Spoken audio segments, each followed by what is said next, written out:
ఒక కీలకమైనటువంటి ప్రకటన సుప్రీంకోర్టు చేసింది.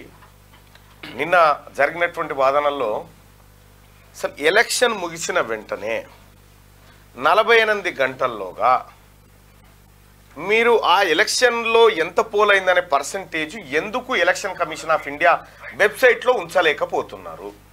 దానికి కారణం ఏంది?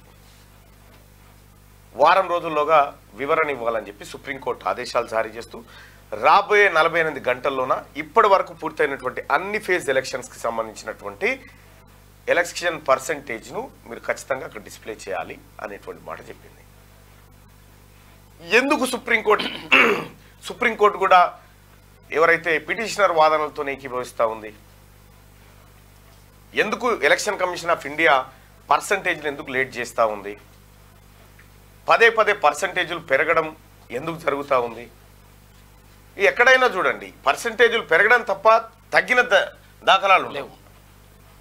సో ఈ రకంగా ఎలక్షన్ కమిషన్ ఆఫ్ ఇండియా చేసినటువంటి ఈ నిర్వాహకం వల్ల సుప్రీంకోర్టు కొద్దిగా ఆగ్రహం వ్యక్తం చేసింది.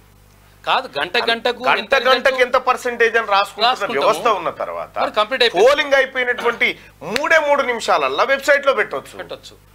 ఎందుకు పెడతలేరు? 3 నిమిషాల తర్వాత పోస్టల్ అవి అన్ని కలుపుకున్నాము. పోస్టల్ అయితే ముందే పడతాయి కదా, సపరేట్ గా పోస్టల్ ఎన్ని టిక్కులు అయితే పెట్టుకుంటారు కదా, దాంట్లో పర్సెంటేజ్ రెడీగానే ఉండే, ఇది రెడీగానే ఉండే, పెట్టడానికి ఏమి ఇబ్బంది వచ్చింది అనేది ఒక చర్చ జరుగుతూ ఉంది.